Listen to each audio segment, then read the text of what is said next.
Est-ce que je couche le premier soir? Le deuxième. Je sais pas si c'est bien ou si c'est pas bien, mais je couche le premier soir. Comme ça, t'es fixé dès le départ, après, y a pas « mais il était tellement gentil ». Bah, du coup, tu prends le risque d'être déçu aussi, quoi. Qui ne le fait pas? Ça me dérange pas dans l'idée. Mais après, c'est pas un automatisme non plus. Si j'en ai très envie... Mais ça dépend de la personne. Après, ça dépend du garçon. Ça dépend du degré d'alcool. Tout dépend des circonstances et de l'ambiance. Si la personne te plaît, et y a pas de mal. Ça détermine pas du tout une relation. Ça peut déclencher des histoires qui durent très longtemps. Salut les gars. Les femmes sont libres de s'amuser, libres de papillonner, mais les hommes dans tout ça, ont-ils encore le droit d'avoir des exigences? C'est quoi ton body count? La pire question que quelqu'un peut te poser pendant un date, et ça m'est arrivé il n'y a pas longtemps.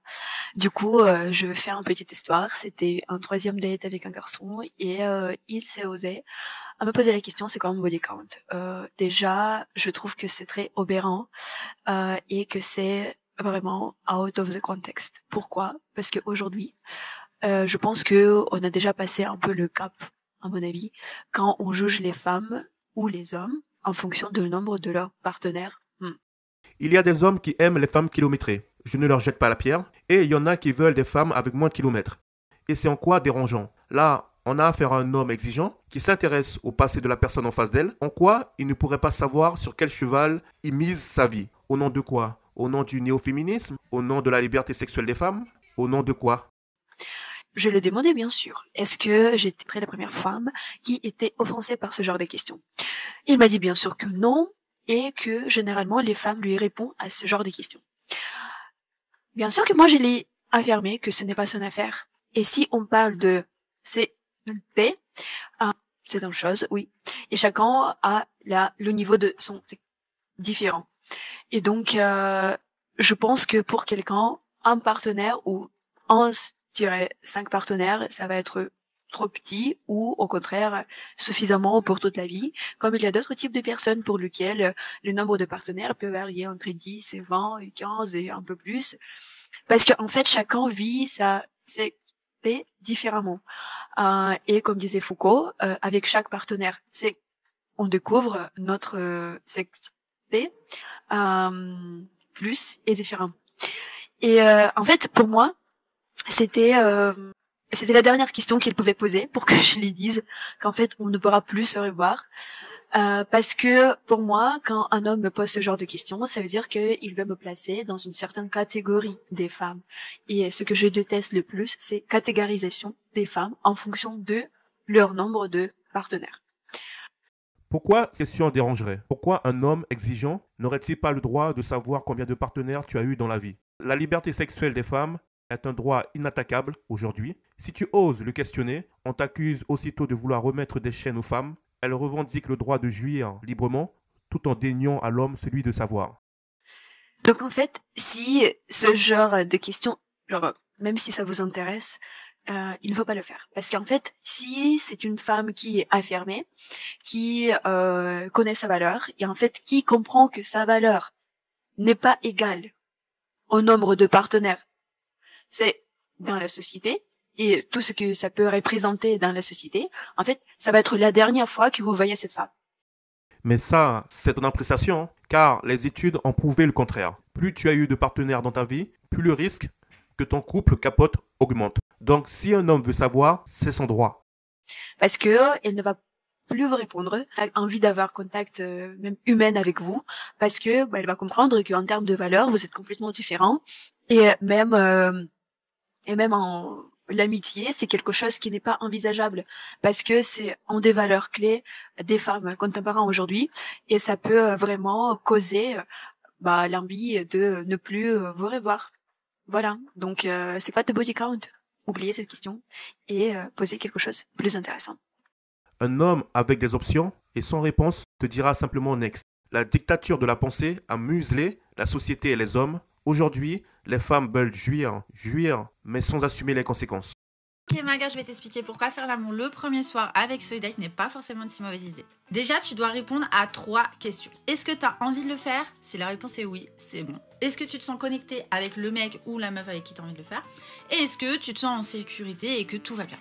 Si tu réponds oui à ces 3 questions, let's go en fait, fais l'amour le premier soir. Qui a dit que c'était parce que t'allais faire l'amour le premier soir, t'allais être facile? Qui te l'a dit? Je peux te le dire, ce sont des études, tes parents, tes proches qui te l'ont dit que se donner le premier soir est un mauvais signal pour une femme. Qui te l'a dit? Ce sont les anciens qui nous ont transmis ce conseil, des femmes qui ont eu cette expérience avant toi et qui n'ont pas réussi à avoir l'homme qu'elles voulaient. Et d'ailleurs, si le mec ou la meuf avec qui tu fais l'amour le premier soir ensuite te juge en te disant que c'était une fille facile, bah lui aussi c'était un mec ou une meuf facile. Il y en a, ils vont attendre le 3e date, voire le 10e pour faire l'amour, et des fois ça se passe bien, des fois ça se passe super mal. Et il y en a qui vont faire l'amour dès le premier soir, et ça va super bien se passer. Il y en a même qui se sont déjà mariés alors ils avaient copulé le premier soir. Oui, enfin, ça ne veut rien dire donner des exemples comme ça. Il y en a qui ont couché le premier soir et se sont mariés. Mais cette union a-t-elle duré? Il y a des études qui ont prouvé que plus la femme attend avant de coucher avec un homme pour du sérieux, plus elle a de chances que son couple dure dans le temps. Bref, en gros, arrête d'écouter un peu les coachs love ou tes copines qui te disent qu'il faut forcément attendre 3-4 soirs, 3-4 rendez-vous avant de faire l'amour. Si t'as envie de le faire, qu'il a envie de le faire ou qu'elle a envie de le faire et que tu sens que c'est le bon moment, bah let's go. Dans cette vidéo, je ne fais pas une déclaration en faveur du puritanisme, car certains hommes apprécient les femmes faciles. Mais si des femmes regardent cette vidéo, sachez-le, il y a des conséquences et les féministes se gardent bien de vous le dire. Les filles, on peut assumer vouloir parfois que s'amuser, que des coups d'un soir ou que des plans cul, etc. Enfin, d'un moment, il n'y a pas que les mecs qui peuvent s'amuser. J'ai l'impression que moi, quand je parle à des mecs, ils galèrent un petit peu à trouver des filles qui veulent que s'amuser. Mais en fait, je pense qu'ils cherchent de la mauvaise manière. Bon, je pense que les femmes s'assument déjà pas mal aujourd'hui, non? Avec une liberté sexuelle bien plus grande qu'avant. Pourquoi n'assument-elles pas ouvertement alors? Parce que pour moi, les femmes savent qu'une mauvaise réputation peut les nuire, surtout si elles veulent attirer un homme qui compte vraiment pour elles. Et une mauvaise réputation peut vite devenir un frein pour elles. Là, si les gars galèrent à trouver, ce n'est pas qu'ils cherchent de la mauvaise manière, c'est principalement à cause d'un marché déséquilibré. Mais en fait, nous, c'est pas compliqué, les gars, hein. Dites-nous que vous avez juste envie de s'amuser. Peut-être qu'avec une, elle va te dire non, peut-être la deuxième non, puis peut-être qu'après, tu vas trouver la fille qui veut juste s'amuser, que ce soit sur les applis de rencontre, dans les bars, sur Insta ou peu importe. Bref, il y a des filles, des femmes, parce qu'il n'y a pas que des jeunes filles, il y a aussi des jeunes femmes, des femmes matures qui veulent s'amuser, qui veulent juste profiter des corps, des hommes, rencontrer des gens, passer du bon temps, faire l'amour, faire des petites papouilles, partager aussi des dates, etc. Bref, en tout cas, mon conseil, les meufs, c'est assumer. Si vous voulez juste vous amuser quand vous rencontrez un mec, mais dites-lui que vous voulez rien de sérieux. Oui, les filles, il faut le dire, assumez votre liberté sexuelle. Mais quand elle dit « il faut le dire », à qui faudrait-il le dire? À quel type d'homme fait-elle référence? Ça serait intéressant qu'elle nous précise à quel type d'homme elle fait référence. Parce que si elle nous parle des 5 à 10% d'hommes en vue auprès de la gente féminine, c'est déjà fait, hein. Ils sont déjà largement servis et les hommes invisibles en savent quelque chose. On est d'accord les meufs, on a toutes été l'idiote du village à attendre un mec, à accepter qu'il vienne à 2h du matin. Parce qu'on était attachés, qu'on pensait que lui aussi. Non, parce que le profil type de ce genre de mec, c'est un mec qui t'écrit tout le temps, qui veut tout le temps te voir, t'es magnifique, tu lui manques trop, fait des galipettes ensemble, tout se passe bien, et du jour au lendemain, il peut moins te voir parce que tu comprends, il a beaucoup de travail, il est très occupé, mais à 23h, quand il rentre de soir avec ses potes, là, il faut absolument qu'il te voie, et s'il te voit pas, ça va pas, il te fait la gueule, et il est tout triste. Tu couches facile et tu fais venir un mec à 2h du matin. Donc quel objectif? Pour faire quoi? Pour lui, dans sa tête, c'est clair. Une fois léger, il va te sortir 2 ou 3 disquettes pour te dire qu'il n'a pas trop le temps en ce moment et te recontacter 7 jours plus tard. C'est le coup classique du plan cul. Il te considère comme un plan cul. Tu le sens, tu le sais. Tu vas te mettre en colère, mais tu vas quand même y retourner. Parce que tout simplement, cet homme a quelque chose de particulier, un truc particulier que toutes les femmes aiment. Alors évidemment, ça serait beaucoup plus simple si les mecs nous disaient « Écoute ma belle, on passe grave de temps ensemble, c'est trop bien, mais par contre, j'aime bien m'amuser ailleurs et j'ai pas du tout envie de me poser en ce moment. » Et franchement, mais il y a plein de meufs qui seraient ok avec ça. Il y a plein de meufs qui veulent aussi juste s'amuser. C'est juste que nous, on s'attache à des mecs qui nous donnent tout, là, vous nous donnez tout, les petits messages, les petits mots doux, les petites caresses, la tendresse, etc. Et du jour au lendemain, vous partez. Du coup, ça fait comme une drogue. On a trop envie de vous voir et vous nous manquez. Dites-nous ce que vous voulez, les gars. C'est tout ce qu'on demande. Oui, ça serait plus simple. Mais lui, il n'en a pas besoin. Il n'éprouve pas le besoin de te le dire. Il n'en a pas la nécessité. Si tu es là, c'est très bien. Si tu n'es pas là, il y a déjà quelqu'un d'autre pour prendre ta place. Entre 2 et 15% des hommes se partagent les femmes les plus recherchées. Alors, dis-moi, pourquoi ferait-il cette action? Bref, moi j'en avais marre d'attendre des mecs jusqu'à 2h du matin, du coup je me suis posé 2 questions. Question numéro 1, est-ce que j'ai besoin de ce mec tout pourri dans ma vie? La réponse est non et je sais que la réponse que tu vas donner pour toi, ma belle, bah ça va être non aussi. Et la deuxième question c'est est-ce que je veux être la meuf qui attend et qui supplie un mec qui vraiment n'en vaut même pas la peine? Ou est-ce que je mérite un mec qui me dise descends en bas de chez toi, je t'invite au resto? Bah la réponse forcément c'est la numéro 2. Oui, et c'est là où se trouve le problème. Entre la raison et les sentiments, il y a un fossé. Et le gars qui t'invite au resto, tu vas y aller, hein, mais ce n'est pas lui qui te fait vibrer. Et dès que Bad Boy va t'appeler, tu vas foncer sans même y réfléchir. Pardon. Alors nous on est des filles faciles, pardon, parce qu'on couche le premier soir.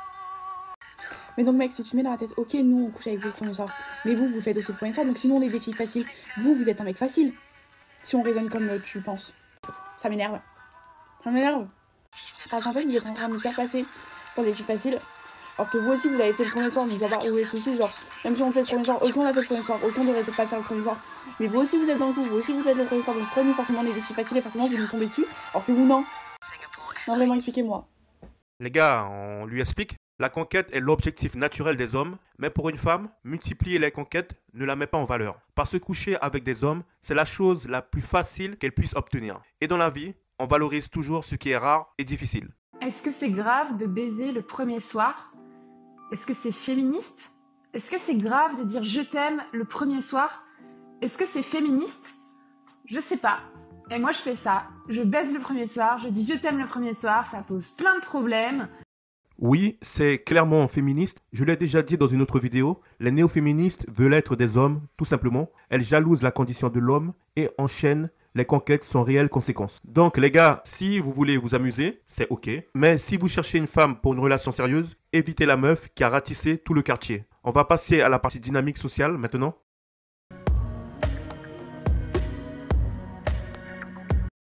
On va voir le micro-trottoir de Vico Scaletta à propos du sport féminin et la comparaison avec le sport masculin. C'est lunaire.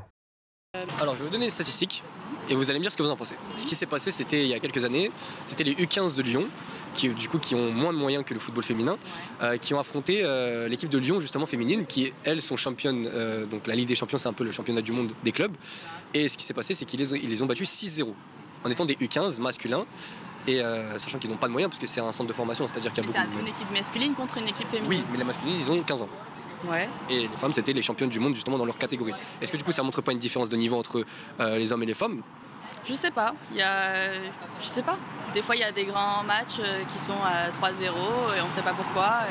Ouais, mais là, on parle de deux clubs, par exemple, deux clubs masculins, ça peut être Barcelone, Real Madrid, c'est deux grands clubs, ils peuvent se mettre 6-0, 5-0, mais c'est deux professionnels. Là, on parle à des U15 et qui ne sont pas du tout professionnels, qui font ça pour le loisir. Je sais pas. J'ai pas l'échelle, je sais pas. J'ai pas l'échelle. C'est comme si on me demande si les blancs sont plus forts à la natation que les noirs, au jour d'aujourd'hui. Donc si je fais comme elle, par mauvaise foi, je dirais non, alors qu'il y a des faits. Ça lui coûte quoi de dire oui, effectivement, selon les faits que tu me présentes, ils sont plus forts. Je vous laisse avec mon ami Pop, je vous dis à plus tard. Ciao. Yep. Et ouais, c'est l'écran de fin. Voici une vidéo que tu pourrais apprécier, ou celle-là. En tout cas, merci d'avoir maté la vidéo, c'est super cool. Lâche un petit like si tu as aimé, et surtout, abonne-toi. Ciao.